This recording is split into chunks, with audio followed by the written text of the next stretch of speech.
Bonjour, ni hao. Je suis Amy, votre accompagnante pour apprendre le chinois.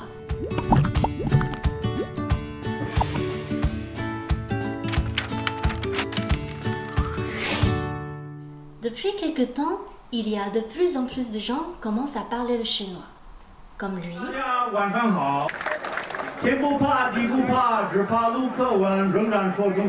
Comme elle. 亲爱的各位清华学子们，大家好。 Ou comme lui. 我太太是中国人，我想要学习中国文化。 Et vous aussi, ça vous dit? Eh bien, bienvenue dans ma classe de chinois. Pour commencer, je vous ai amené quelques exemples concrets du chinois. Voici un panneau de rue de Shanghai, un livre en chinois que j'aime bien, et ici une très jolie calligraphie. Le chinois est composé de caractères.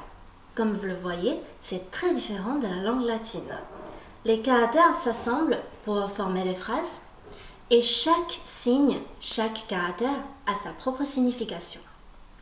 À la différence de la langue française, il n'y a pas d'assemblage des lettres qui peuvent permettre de prononcer le mot même si on ne connaît pas.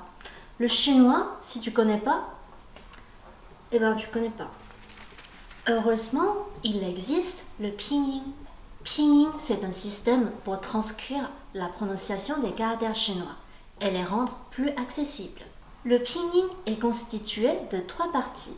Première, les initiales, autrement dit les consonnes. Deuxième, les finales, appelées aussi les voyelles. Troisième, les tons. Par exemple, ni, tu est constitué de n initiale, i finale et le petit trait sur i, c'est le 3e ton. Un pinyin est généralement composé d'une initiale, d'une finale et un ton sur la finale. Voici le tableau de pinyin. Toutes les possibilités de prononciation chinoise sont là. Le but de mes prochains cours est de vous faire maîtriser ce tableau de pinyin avec tous les tons. Afin de faciliter l'apprentissage, je vais associer le pinyin avec les sons qui existent déjà en français pour vous aider à trouver le son. Et vous devez bien observer ma bouche, mes lèvres, et moi, je vais vous expliquer la bonne place de la langue par rapport aux dents. Chaque petite vidéo vous expliquera un groupe de syllabes. Vous pouvez suivre les vidéos selon votre rythme et vos disponibilités, sachant qu'un cours dure moins de 5 minutes, donc fini des excuses de temps pour ne pas apprendre le chinois.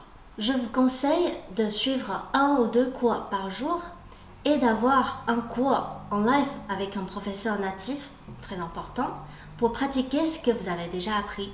Et vous allez rapidement maîtriser le pinyin, la première étape du chinois. Allez, je vous attends dans le prochain cours. À tout de suite. 一会儿见.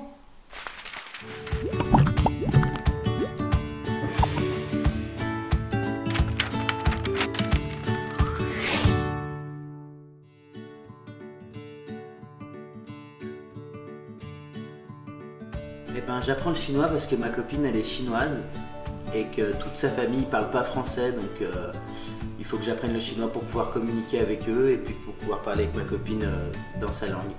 Alors j'apprends le chinois parce que j'ai vécu 3 ans en Chine et aussi parce que je vais passer le bac en chinois. Mon petit ami est chinois, mais aussi c'est une langue qui m'intéressait parce que maintenant je suis dans une école de commerce et je souhaiterais travailler avec l'Asie et c'est vrai que parler chinois pour l'Asie c'est quand même très important, c'est quand même un des pays majeurs de la région et pour moi c'est une marque de respect et aussi un avantage pour faire cela. Eh ben, j'apprends le chinois parce que je travaille beaucoup en contact avec des Chinois et pour moi c'est important de pouvoir communiquer un petit peu avec eux dans leur propre langue. 我叫 Paul， 我和我的老师学习汉语，因为我的女朋友是中国人。谢谢。不用谢。你好，我叫辛德，我16岁，我是匈牙利人，我以前住在上海。我叫保里，我是法国人，我是2年的学生，4月我要去上海。我叫 Adrien， 我27岁。我学习韩语，因为我想和中国人聊天。